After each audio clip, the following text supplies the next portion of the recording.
This is Thomas WR Stories and More, and today I'm going to be doing another yearbook layout. And this is specifically from the 1998 Townsend Railway Yearbook, specifically called Rocking on the Rails. Pretty much, as you could see, look how massive the set is, and as you can see, the suspension bridge is the centerpiece of this entire layout. And I personally think Learning Curve should have actually released the set in the actual line instead of just putting it in a layout in the yearbook. So yeah, we're gonna get started on the layout. So we start on this end right here, where we have a siding with the buffer, which takes us down to the switch, where we have the pedestrian bridge. Then we have some straight tracks, some curved tracks. Then we have a switch track with the lever, so you can manually place the engines on which direction you want it to go. Sorry about that. And then we go up the ascending tracks, where we had Gordon pulling 2 express coaches. And we have the windmill, some trees. Then we have the father and daughter from the family of 4.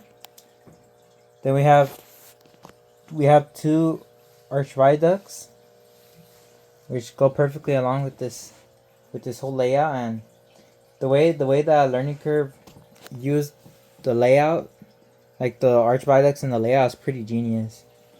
It is used to his full potential. Then we go down Gordon's line, where we have the suspension bridge that I mentioned earlier, and it looks nice, beautiful where it's placed, and gives it the perfect centerpiece. How I mentioned, like Learning Curve did with the mining set back in 2000. Then we have James pulling Scruffy, which is a great inclusion.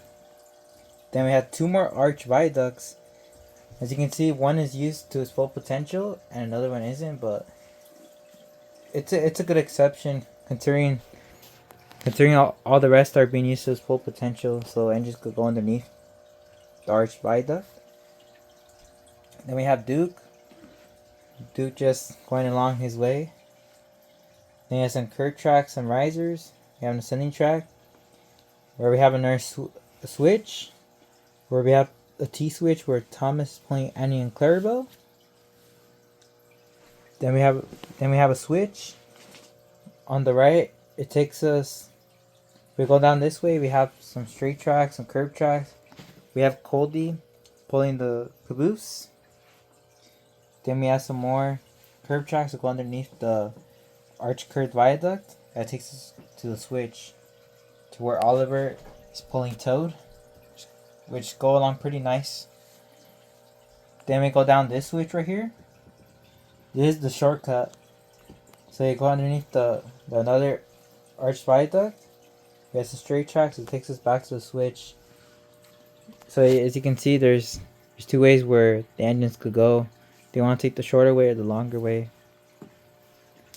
And going down Oliver's line, where Toad's at, we have another switch that goes under the suspension bridge with the street track. That takes us back down to where Thomas is at. Then we go back down this switch right here. We go straight down this way, where it takes us back to the outer loop, to where Gordon's line is at, pulling the express coaches. And now we're gonna go back where I started originally. So going left of this way now, we have another T switch, where we had Duncan just hanging out by the special engine shed. Then we go down the arch viaduct again, where we have some tracks and some curbs. Takes us back to the outer loop. So yeah, that's pretty much the entire layout. Now let me talk about what accessories you get, because there's a ton of accessories in this layout itself. So in the front of the layout, where the suspension bridge is at, we have the set of 3 buildings, which give the set more decoration. Then we have a total of 9 snow-covered pine trees on different parts of the layout. So you can see it's a lot for for this set of this size. Then we have total of 2, 3, 6 different trees that are colored throughout the layout. Then we have 3 signals on different parts of the layout. Then we have the pedestrian bridge. So you can see those signals don't count in itself, at least in my perspective. Then we have the mother from the family of 4, the conductor with the lamp. Then we have the father and the daughter from the family of 4, and they're standing right in front of the windmill, which is an iconic piece to the entire layout. Then we have Sir Topham Hatt and the workman with the wrench. Then we have a conductor by the front of the layout. And we have Harold as well. So yeah, we get a ton of engines. You get a ton of engines, you get a bunch of different switches. You get the suspension bridge, the arch viaducts, the special engine shed, and a lot of cool things that the learning curve team definitely had a creative mind at their time.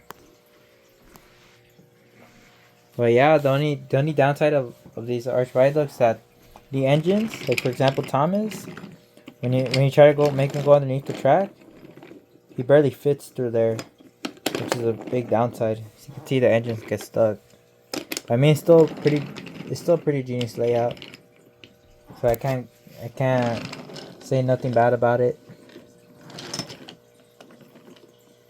And the other side, I think it's the same as well. Let me try with Duncan.